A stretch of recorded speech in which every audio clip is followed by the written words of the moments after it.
everyone. I hope I am audible and visible. Welcome to the Spectrum batch. এখানে আমরা 2025 এর JEE men's and WBJ এর preparation করছি খুব ভালোভাবে বাংলাতে। সবাইকে a very welcome.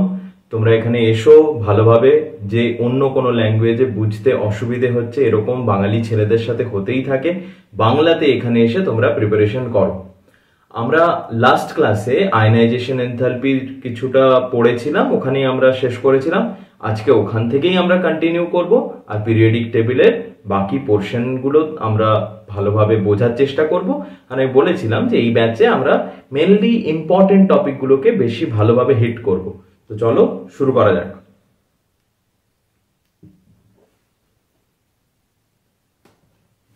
লাস্ট ক্লাসে আমি বলেছিলাম যে ionisation enthalpy is directly proportional to the oxidation state. এখন আমরা শুরু করব যে কি কি ফ্যাক্টর আছে আয়নাইজেশন এনথালপিকে যারা ইম্প্যাক্ট ফেলে আয়নাইজেশন এনথালপির উপর। তো ফার্স্ট টপিক হচ্ছে factors affecting ionization enthalpy.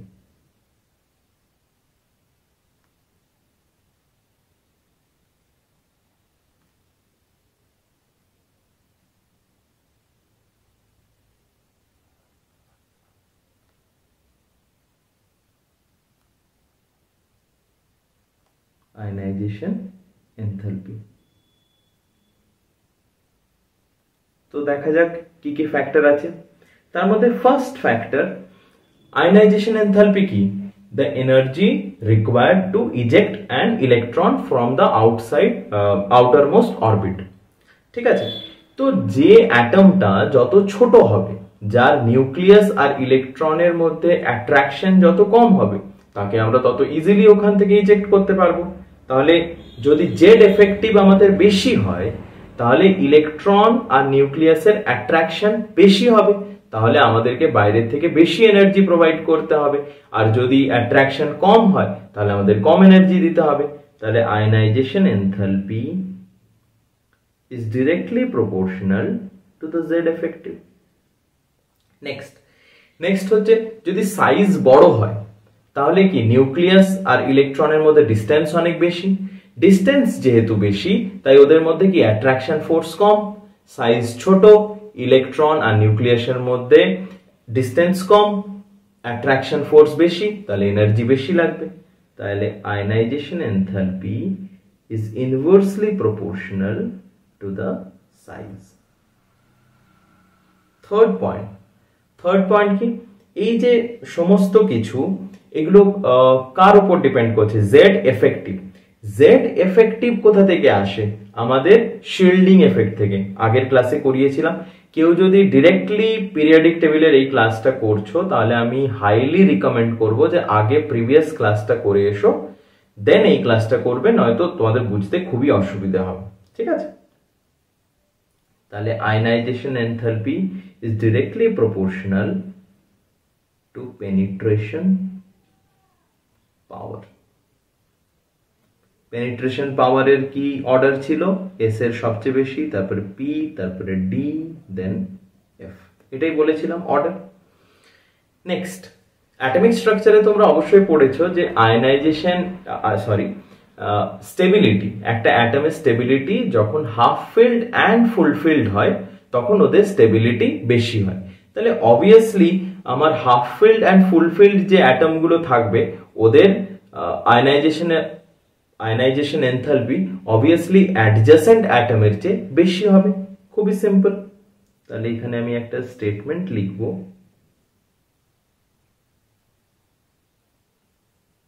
ionization enthalpy of half filled and full filled is more than partially filled. তো চলে এসো কিছু এক্সাম্পলের মাধ্যমে এটা বুঝি।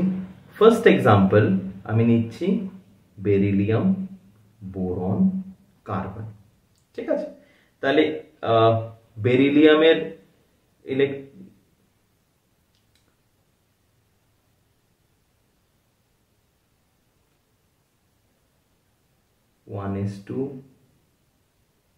2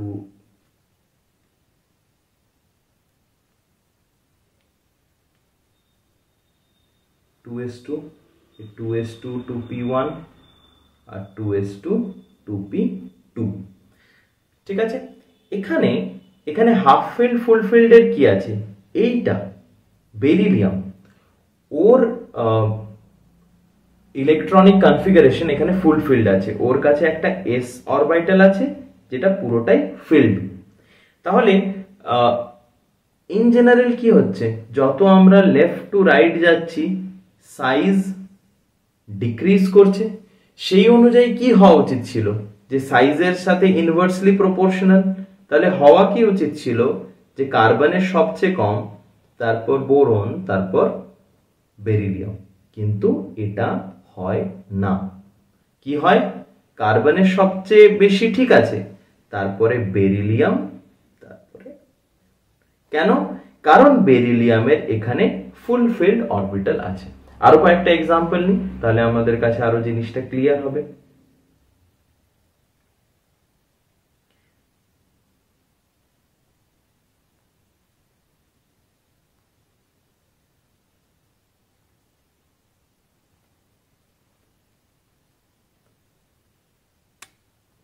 ঠিক আছে, যতই আমরা লেফট টু রাইট যাব সাইজ কি হবে, ডিক্রিজ করবে। তাহলে সবচেয়ে along the period ionisation enthalpy কি ইনক্রিজ করা উচিত, কিন্তু কিছু কিছু জায়গায় প্রবলেম আসবে। কোন কোন জায়গায়, যেমন এখানে এটার সরি 2s2, এটা 2s2 2p1, এখানে 2s2 2p3, ঠিক আছে। তাহলে এটা কি হাফ ফিল্ড, এটা ফুল ফিল্ড। তাহলে অ্যাডজাসেন্ট অ্যাটমের চেয়ে মানে কিরকম হবে, নিয়ন তো সব থেকে বেশি, কোনো অসুবিধে নেই, ওটা যেহেতু ইনার্ট গ্যাস। তারপরে ফ্লোরিন, তারপরে কি হওয়া উচিত, অক্সিজেনের হওয়া উচিত, কিন্তু না, অক্সিজেনের হবে না, কার হবে, নাইট্রোজেন, দেন অক্সিজেন। এরকম নয় যে অক্সিজেনেরটা কমে আবার কার্বনের চেয়েও কম হবে, না, জাস্ট অ্যাডজাসেন্ট, পাশেরটার চেয়ে বেশি, এখানেও পাশেরটার চেয়ে বেশি। তারপরে সেম আবার কার্বন, তারপরে কি হওয়া উচিত, কিন্তু এই যে হবে কি বেরিলিয়াম, জাস্ট অ্যাডজাসেন্ট। ক্লিয়ার? আরো একটা এক্সাম্পল নিয়ে নিই আমরা।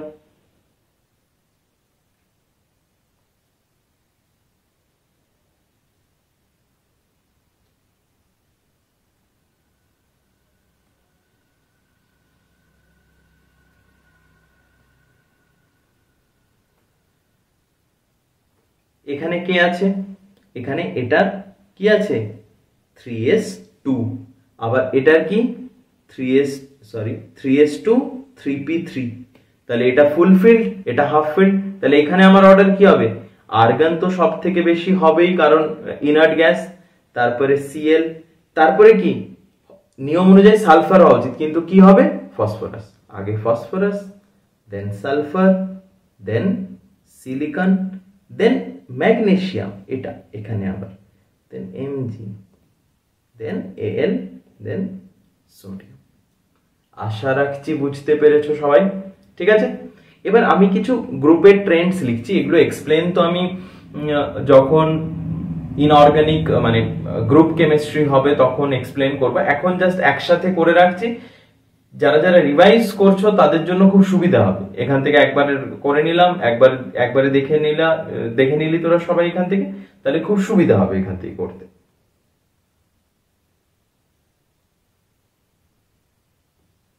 Group 1, group 2, group 13 and group 14, এই চারটেই বেসিক্যালি আমাদের বেশি কোয়েশ্চেন আসে বারবার করে। তাহলে গ্রুপ 1 এর একদমই simple, lithium, sodium, potassium, rubidium, caesium. Along the group size কি হচ্ছে, ইনক্রিজ হচ্ছে, তো সাইজ যত ইনক্রিজ হবে আয়নাইজেশন এনথালপি ডিক্রিজ হবে। সাইজ ইনক্রিজ হচ্ছে, নিউক্লিয়াস আর ইলেকট্রনের অ্যাট্রাকশন ফোর্স কমছে, এনার্জি কম লাগবে, তাড়াতাড়ি আমি ইলেকট্রন রিমুভ করতে পারবো। গ্রুপ 2 সেম একদম।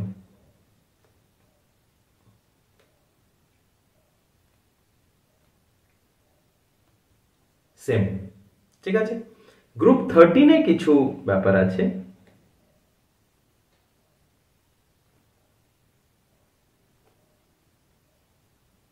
এরকম অ্যাজ ইট ইজ এখন মনে রাখার চেষ্টা কর সবাই, যখন গ্রুপ আসবে গ্রুপ 13 গ্রুপ 14 আমরা ডিটেলে পড়বো তখন এক্সাম্পল গুলো তখন একবার মনে হবে আচ্ছা এরকম বলেছিলাম।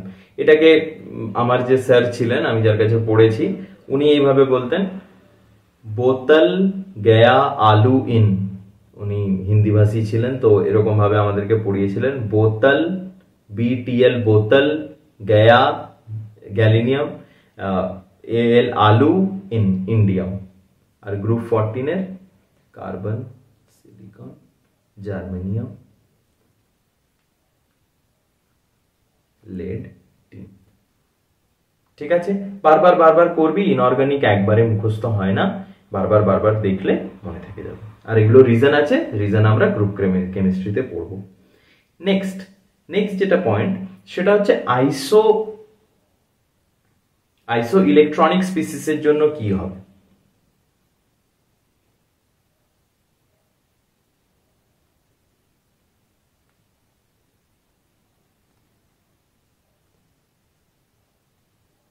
আইসো ইলেকট্রনিক স্পিসিস যেমন একটা আমি নিয়ে নিলাম ফ্লুরিন ও মাইনাস আর N2-, প্রত্যেকটাতে সেম নাম্বার অফ ইলেকট্রন আছে, তাহলে অবভিয়াসলি যে নিউট্রাল আছে সব থেকে বেশি স্টেবল, আর যার কাছে যত বেশি এক্সট্রা চার্জ আছে ও তত বেশি আনস্টেবল।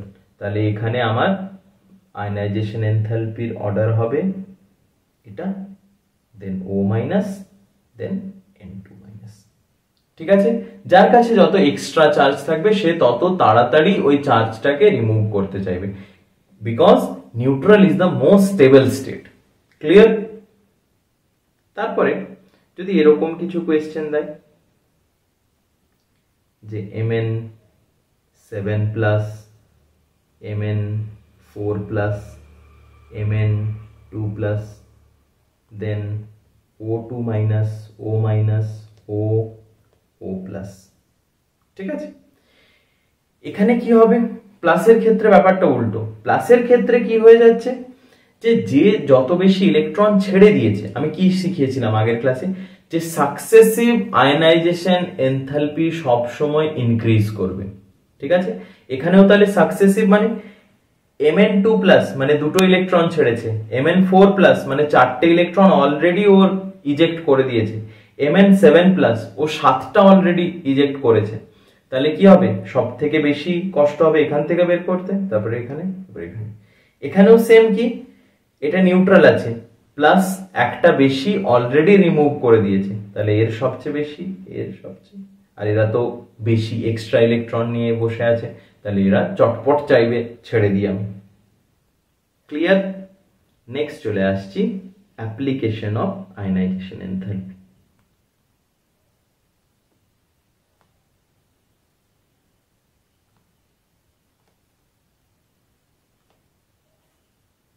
অ্যাপ্লিকেশন কি কি অ্যাপ্লিকেশন আমরা পাচ্ছি দেখ। একটা জিনিস তোরা 11-এ যখন একদম শুরু করেছিলি পড়া তখন থেকেই জানিস একটা জিনিস, যে যেই এলিমেন্টটা খুব তাড়াতাড়ি ইলেকট্রনকে ছেড়ে দেয় সে কি ভালো মেটাল, আর যে ভালোভাবে করে ছাড়তে চায় না বা ইলেকট্রন গ্রহণ করে নেয় সে কি নন মেটাল। তাহলে যার আয়নাইজেশন এনথালপি কম, আয়নাইজেশন এনথালপি কম, তার মানে কি ইজিলি ইজেক্ট ইলেকট্রন। তাহলে যে ইজিলি ইলেকট্রনকে ছেড়ে দিচ্ছে ও কি হবে, গুড মেটাল বা মেটালিক ক্যারেক্টার। ঠিক আছে, আর যার আয়নাইজেশন এনথালপি বেশি সে কি ইজিলি ইজেক্ট করবে না, তাহলে ও কি হবে, নন মেটাল। জিনিসটা ক্লিয়ার? তাহলে এখান থেকে আমি লিখতে পারি যে ফার্স্ট যেটা আমার এখান থেকে কনক্লুশন আমি লিখতে পারি যে we can determine metallic and non-metallic character from ionization enthalpy. Clear? Next হচ্ছে আরেকটা জিনিস বোঝার চেষ্টা করো, এখান থেকে আরেকটা জিনিস আমরা কনক্লুড করতে পারবো যে খুব ইজিলি ইলেকট্রন ইজেক্ট করছে বা ইলেকট্রন রিমুভ করছে, ও কি নিজে কি হচ্ছে, অক্সিডাইজড হচ্ছে। তাহলে ওর কি হলো, অক্সিডাইজড হলো, মানে ওর অক্সিডেশন হলো। তাহলে ও অপরকে কি করবে, রিডিউস করবে। তাহলে ও হলো রিডিউসিং এজেন্ট। আর যে নন মেটাল, ও কি করছে, ইলেকট্রন রিসিভ করছে, তার মানে ওর কি হচ্ছে, ওর হচ্ছে রিডাকশন। আর নিজের রিডাকশন হচ্ছে মানে অপরের কি করবে, অক্সিডাইজিং এজেন্ট হবে, অপরকে অক্সিডাইজ করবে। তাহলে এখান থেকে আরেকটা কনক্লুশন আমরা কি লিখতে পারি, determine reduction and oxidation nature. Clear? আরেকটা হতে পারে মেটালিক অক্সাইড সবসময় বেসিক হবে আর নন মেটালিক অক্সাইড সবসময় অ্যাসিডিক হবে। এটাও আমি গ্রুপ কেমিস্ট্রিতে আরো ভালোভাবে বোঝাবো। এখন শুধু এইটুকু জেনে রাখ সবাই যে মেটালিক অক্সাইড বেসিক হবে, নন মেটালিক অক্সাইড অ্যাসিডিক হবে। তাহলে এখান থেকে আমরা মেটালিক অক্সাইড এখান থেকে আমরা অ্যাসিডিক অক্সাইড আর বেসিক অক্সাইড ডিটারমাইন করতে পারি। তাহলে determine acidic and basic oxide. এখানে কি লিখে রাখলাম, যেসব মেটালিক কম্পাউন্ড ওরা যখন অক্সিজেনের সাথে রিঅ্যাক্ট করে কিছু তৈরি করবে তখন কি হবে, ওটা বেসিক। তাহলে মেটাল প্লাস O2 কি বানাবে, বেসিক অক্সাইড। নন metal plus O2 acidic oxide. Clear এতটা? ওকে, আরেকটা কি করতে পারি, ডিটারমাইন ভ্যালেন্স ইলেকট্রন। কিভাবে করতে হয় লাস্ট ক্লাসে আমি এক্সপ্লেন করেছি, ঠিক আছে? সবাই ওখান থেকে দেখে নিস।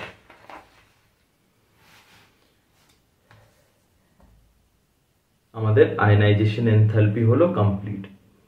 নেক্সট একটা ইম্পর্টেন্ট ট্রেন্ডসে আসছি, সেটা হচ্ছে ইলেকট্রন গেইন এনথালপি।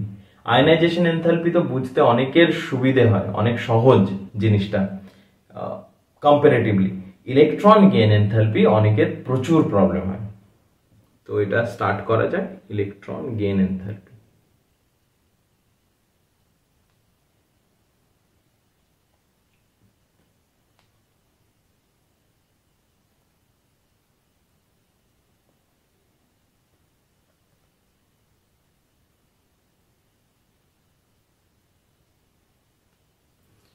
আয়নাইজেশন এনথালপিতে কি করা হচ্ছিল, বাইরে থেকে এনার্জি দিতে হচ্ছিল।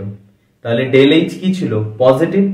ইলেকট্রন গেইন এনথালপির ক্ষেত্রে ডেল এইচ পজিটিভও হতে পারে, নেগেটিভও হতে পারে, সেটা বোঝাচ্ছি। তাহলে ফার্স্ট ইলেকট্রন গেইন এনথালপি কি হতে পারে, মোস্টলি নেগেটিভ হয়, মোস্টলি নেগেটিভ, ঠিক আছে? মোস্টলি কোথায় কি হয় সবকিছু বলছি। ইলেকট্রন গেইন এনথালপি কি, আমি একটা ইলেকট্রন বাইরের থেকে অ্যাটমের মধ্যে ইন্ট্রোডিউস করছি। আয়নাইজেশন এনথালপি কি ছিল, যে আমি অ্যাটম থেকে ইলেকট্রন বের করে দিচ্ছি। ইলেকট্রন গেইন এনথালপি কি, আমি বাইরের থেকে একটা ইলেকট্রন নিয়ে ওই অ্যাটমের মধ্যে ইন্ট্রোডিউস করাচ্ছি, ঠিক আছে? তাহলে এটা পজিটিভও হতে পারে, নেগেটিভও হতে পারে। কিরকম হয়,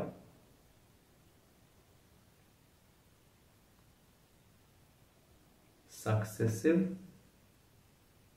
electron gain enthalpy, successive electron gain enthalpy. একটা গ্যাসিয়াস অ্যাটম আছে এ, সেখানে আমি ইলেকট্রনকে ইন্ট্রোডিউস করালাম, তাহলে কি হবে, এ মাইনাস গ্যাসিয়াস স্টেটে। তো এ মাইনাস বেশি স্টেবল হয়ে গেল, তাহলে ও কি করবে, চট করে যত স্টেবল হবে তত এনার্জি কমবে, তাহলে যে এনার্জিটা কমবে ওটা কি রিলিজ হয়ে যাবে, তাহলে ডেল এইচ নেগেটিভ। তাহলে আমাকে বাইরে থেকে কিন্তু কিছু দিতে হলো না, যেমন যেমন আমি একটা এক্সাম্পল দিই, সিএল আছে, ঠিক আছে, সিএল এ আমি ইলেকট্রন ইন্ট্রোডিউস করাচ্ছি, তাহলে সিএল কি হয়ে যাবে, সিএল মাইনাস। তাহলে ও কি করলো, নোবেল গ্যাস স্ট্রাকচার পেয়ে গেল, নোবেল গ্যাসের স্ট্রাকচার পেয়ে গেল মানে কি, ওর স্টেবিলিটি বেড়ে গেল। আর কোনো জিনিসের স্টেবিলিটি যদি বাড়ে তাহলে ধরবি কি ওর এনার্জি রিলিজ হচ্ছে, এনার্জি বেশি স্টেবিলিটি কম, এনার্জি কম স্টেবিলিটি বেশি, তাহলে যেই স্টেবিলিটি বাড়লো মানে যে এনার্জিটা এক্সেস ছিল ওটা রিলিজ হয়ে গেছে, তাহলে এখানে কি হবে নেগেটিভ। কিন্তু সাকসেসিভ মানে আমি তারপরে যদি আবার সিএল মাইনাস এর সাথে আমি এন্ট্রি করাতে চাই আরেকটা ইলেকট্রন, ও নিতেই চাইবে না, ও তো অলরেডি নোবেল গ্যাস হয়ে গেছে, ও আর কেন নিতে চাইবে, তাহলে আমাকে কি করতে হবে, বাইরের থেকে জোর দিয়ে ইলেকট্রনকে ইন্ট্রোডিউস করাতে হবে, তাহলে এখানে কি হয়ে যাবে Cl2 মাইনাস, তখন ডেল এইচ কি হয়ে যাবে পজিটিভ। এই দুটো জিনিস খুব ইম্পর্টেন্ট, কারো যদি বুঝতে অসুবিধা হয় আবার ফিরে এসে এই পোর্শনটা যা বললাম শুনবি, ঠিক আছে, একবার না হলে আবার শুনবি, যে সবকিছুই ডিপেন্ড করছে ও ইলেকট্রনটা নেওয়ার পর কেমন হচ্ছে। ওকে, তাহলে এটা হলো। এবার একটা টার্ম আমি এক্সপ্লেন করছি, সেটা হচ্ছে electron affinity. Electron affinity, electron affinity মানে ওর ইলেকট্রন নেওয়ার ইচ্ছে। এটাকে আমি যদি নাম্বার 1 ধরি আর এটাকে যদি আমি নাম্বার 2 ধরি, ফার্স্ট কেসে সিএল এর ইলেকট্রন নেওয়ার ইচ্ছে ছিল, তাহলে ফার্স্ট কেসে কি হবে, ইলেকট্রন অ্যাফিনিটি পজিটিভ, কিন্তু ইলেকট্রন গেইন এনথালপি যেটাকে আমরা ডেল এইচ দিয়ে রিপ্রেজেন্ট করছি ওটা নেগেটিভ, এখানেই কনফিউশনটা হয়। আবার বলছি যে ইলেকট্রন নিতে চাইছে কি চাইছে না তার উপর ডিপেন্ড করে ইলেকট্রন অ্যাফিনিটি, মানে ইলেকট্রনের প্রতি আসক্তি। প্রথম কেসে নাম্বার 1 কেসে সিএল ইলেকট্রন নিতে চাইছে, তাহলে ওর ইলেকট্রন অ্যাফিনিটি আছে, কিন্তু ডেল এইচ কি ওর নেগেটিভ। এনথালপি সবসময় এনার্জির সাথে কাজ করে, ঠিক আছে, আয়নাইজেশন এনথালপি, আমি এনার্জির কথা বলছিলাম যে আমাকে এনার্জি দিতে হচ্ছে, ইলেকট্রন বের হচ্ছে। ইলেকট্রন গেইন এনথালপি, যে ইলেকট্রনকে ইন্ট্রোডিউস করানো হচ্ছে তারপরে এনার্জি রিলিজ হচ্ছে না এনার্জি দিতে হচ্ছে, এই হচ্ছে কথা। কিন্তু ইলেকট্রন অ্যাফিনিটি কি, ও ইলেকট্রন নিতে চাইছে কি চাইছে না। ফার্স্ট কেসে ও ইলেকট্রন নিতে চাইছে, ঠিক আছে, সেকেন্ড কেসে কি হচ্ছে, ও অলরেডি নোবেল গ্যাসের স্ট্রাকচার পেয়ে গেছে, তো ও ইলেকট্রন নিতে চাইছে না, আমরা বাইরের থেকে ফোর্সফুলি ওকে বাইরের থেকে এনার্জি দিয়ে ইলেকট্রন ইন্ট্রোডিউস করাচ্ছি, তাহলে তখন কি হলো del H positive.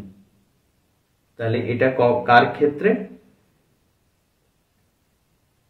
In CL এটা, আর In CL minus electron affinity negative, কারণ ও ইলেকট্রন নিতে চাইছে না, বাট ইলেকট্রন গেইন আর লিখছি না, ডেল এইচ লিখে দিচ্ছি, ডেল এইচ পজিটিভ, তার মানে ইলেকট্রন গেইন এনথালপিটা পজিটিভ, ইলেকট্রন আমাকে দিতে হচ্ছে।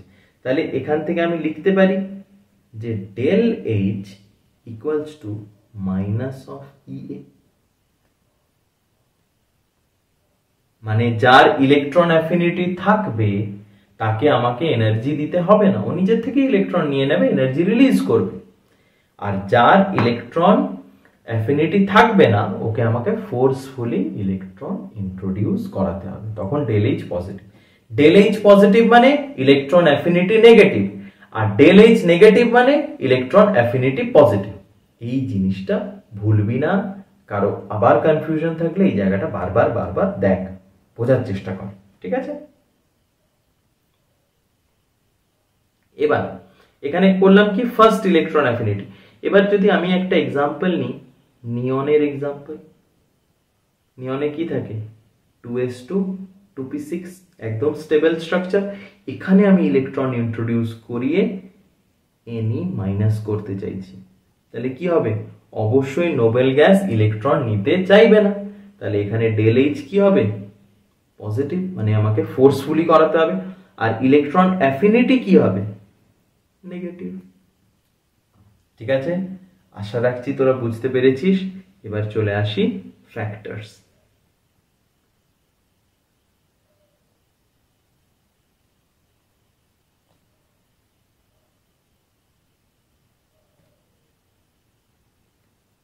ইজি মানে electron gain enthalpy or electron affinity, দুটোকেই একই ফ্যাক্টরই এফেক্ট করে। ফার্স্ট ফ্যাক্টর কি, সব জায়গার মতো,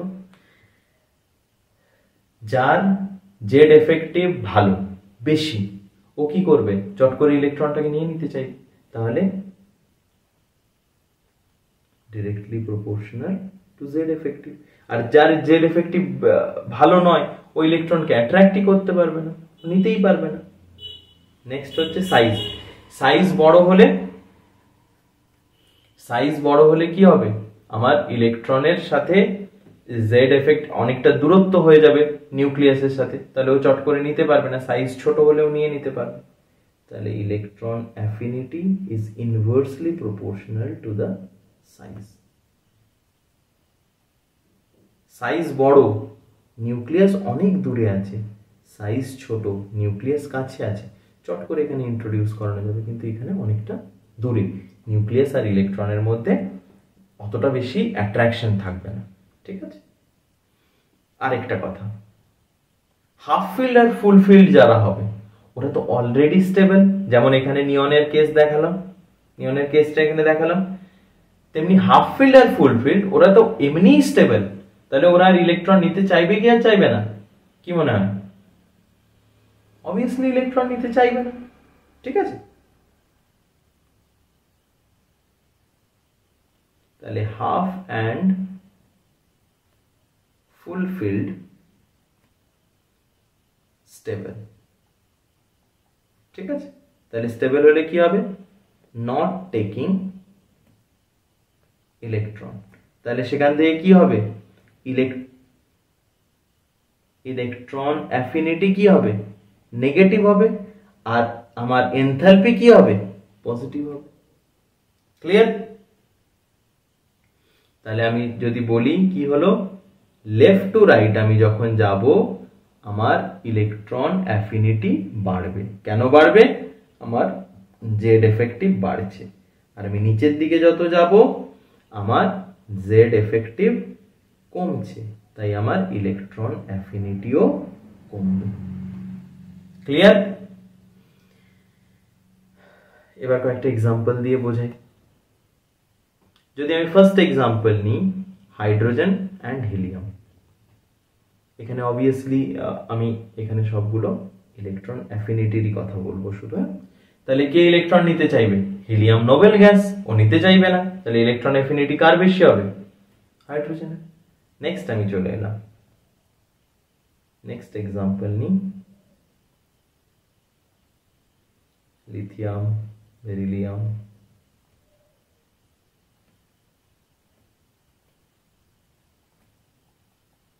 এখানে সবচেয়ে কম ইলেকট্রন অ্যাফিনিটি কার হবে, সবচেয়ে কম অবভিয়াসলি নোবেল গ্যাসের হবে। তাহলে সবার আগে তো ওটা লিখে দিই। আর along the period electron affinity বাড়তে থাকে। তাহলে সবচেয়ে কম কার হবে,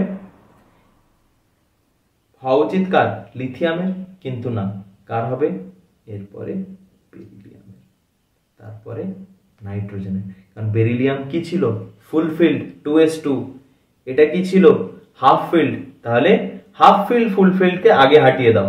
যা 2s2 থাকছে, যা 2s2 2p1 সরি 2p3 এরকম থাকছে, হাফ ফিল্ড ফুল ফিল্ডকে আগে হাঁটিয়ে দাও, তারপরে যেমন আছে as it is, carbon, oxygen, fluorine. Clear? তাহলে half filled and full filled, এটা এমনি তোরা এমনি বোঝার চেষ্টা কর যে হাফ ফিল্ড আর ফুল ফিল্ড নিজেরা এমনি স্টেবল আছে, ওরা ইলেকট্রন নিয়ে করবেটা কি, তাই না?